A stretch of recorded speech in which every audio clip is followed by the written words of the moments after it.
Well, today's commanders of Britain's four submarines, armed with the British nuclear deterrent, each have handwritten instructions to them by Liz Truss, who is currently, but goodness knows how long, the British Prime Minister. That was the case with previous British Prime Ministers, and will no doubt be with her successors. And what do these instructions tell them? What to do if Britain is wiped out in thermonuclear war.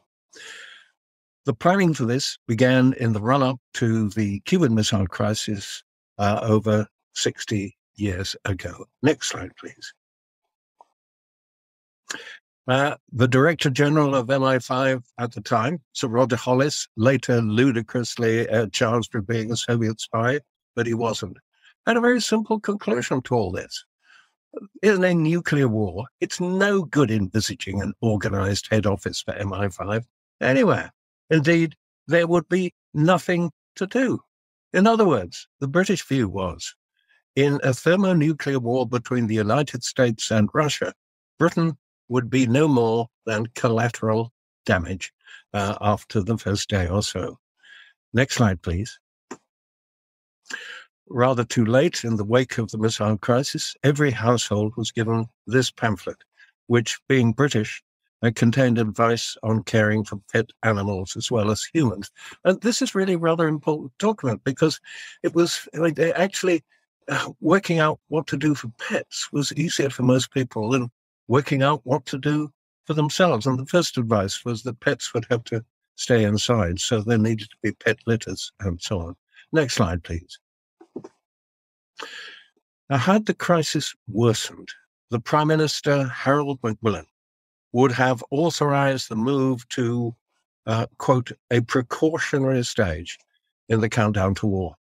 He and the War Cabinet, together with senior defense and intelligence staff, Sir Roger Hollis included, would have taken up residence in a large, top-secret bunker in the Cotswolds, southwest of London, codenamed successively Burlington and Turnstile, which remained so secret that its existence was not publicly revealed until almost half a century after the Cuban Missile Crisis.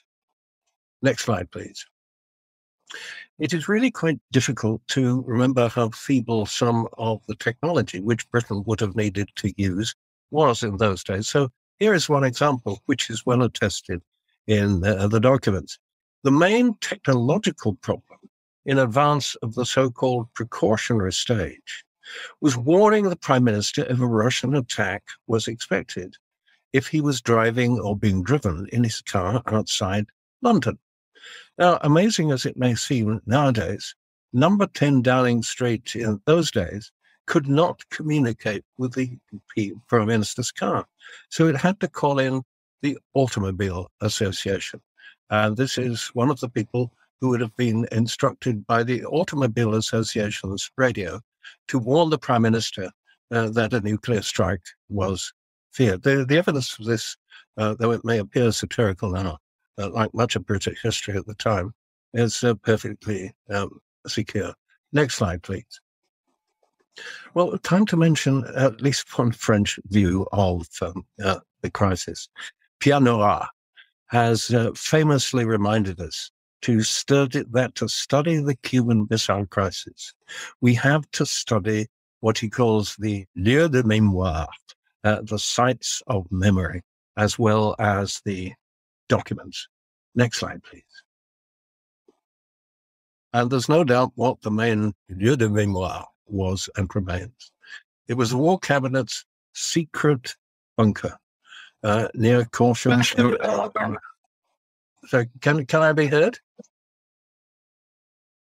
Sorry, I heard a comment. I assumed it meant that there was difficulty in hearing me, but I'll carry on. So here is where British history might well have ended. The War Cabinet's secret war bunker near Corsham in the Cotswolds, initially codenamed Burlington, later Turnstile. And Macmillan directed that Turnstile should act as the seat of government, his words, in what he optimistically described as, quote, the period of survival and reconstruction following a nuclear attack.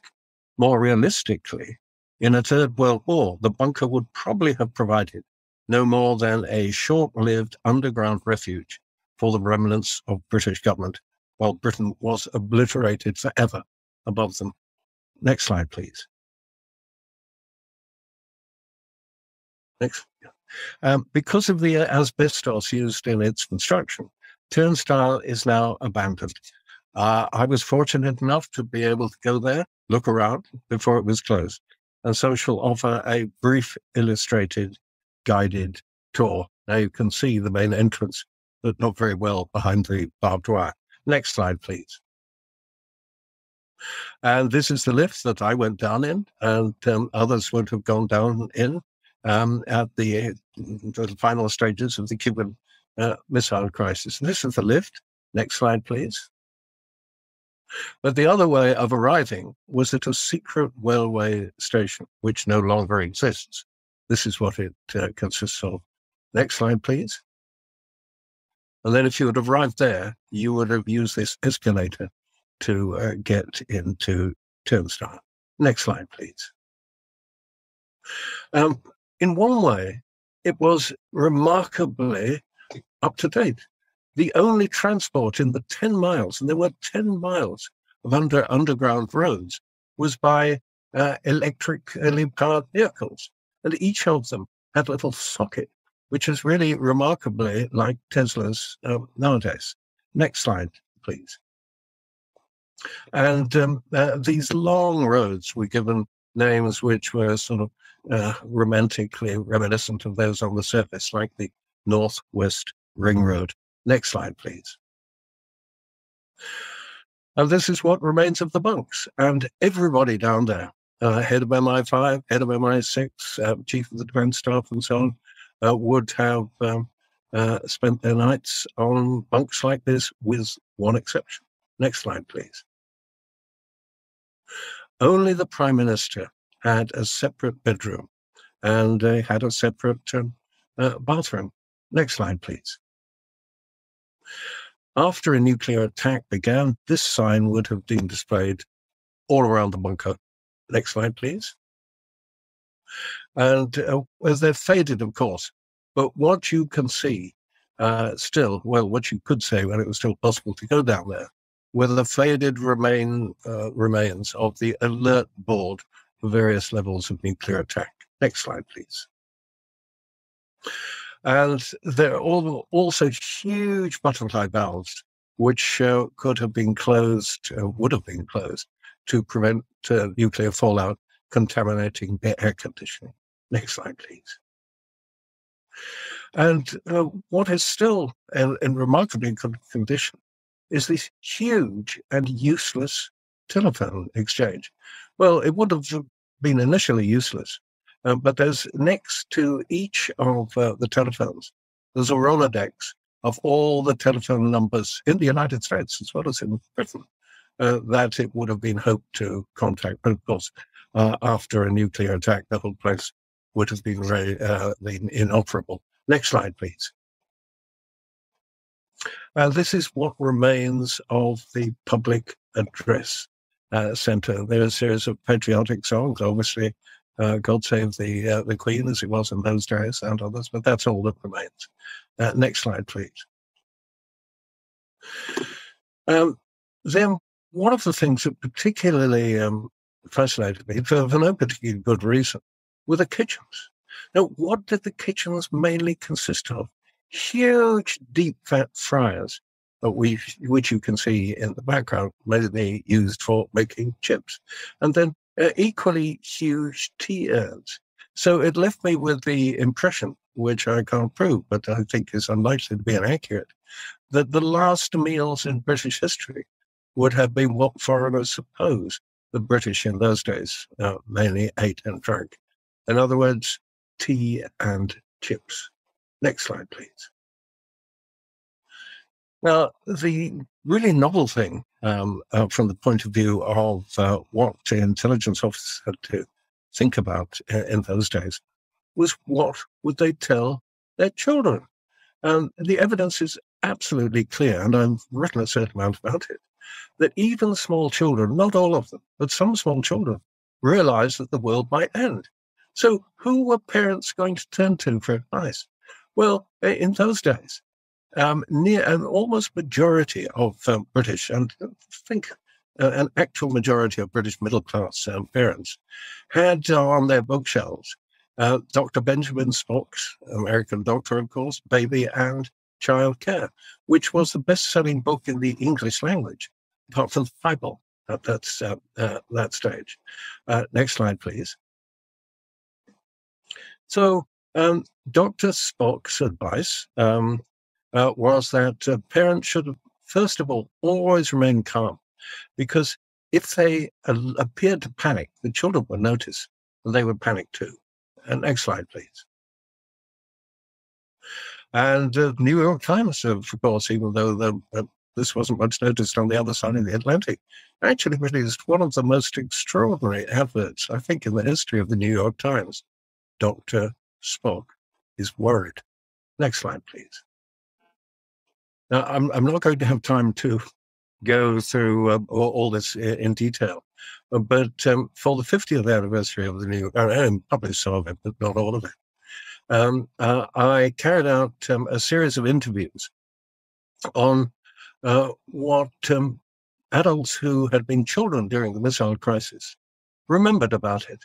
And what really, really struck me was the fact that some, not all, children, people who had been children during the missile crisis, had the most terrifying memories of it. So this was somebody who was a 6-year-old girl, and the memory was independently confirmed by her mother, and I spoke to both of them. I stood up in class and told the other children, "You're all going to die. The headmistress sent for my mother to take me home." Next slide, please. And moving to the other end of childhood, this was a girl who had been at a girls' grammar school in Britain, the age of 17. Did we think the crisis was real and dangerous? Absolutely. Most of us had seen films, some fictional, some factual, about the impact of the Hiroshima bomb and what might happen if a nuclear bomb exploded in Britain. So I was already very frightened of the prospect of a nuclear holocaust, and had a fear of overflying planes in case they were going to drop bombs on London. So the Cuba crisis played right into existing nightmares. My memories of the day was that we thought war would break out 1 minute past the ultimatum. That was the ultimatum to Russian ships to stop when they reached the zone around Cuba. We all hid under our desks at the critical moment and waited for the horrible aftermath. We were surprised when nothing happened, and even more astonished and relieved when the newsreels that night showed pictures of Russian boats turning back. Well, I hope I may be able to stay for the beginning of discussion. But what I would suggest as an area for future research, which I have found absolutely fascinating, is that this is, isn't it, the first great crisis in human history, which communicated itself as much to many children as it did to their parents, and which left many parents, all parents in the intelligence community, for example, with this agonizing question: what do we tell the children? Thank you.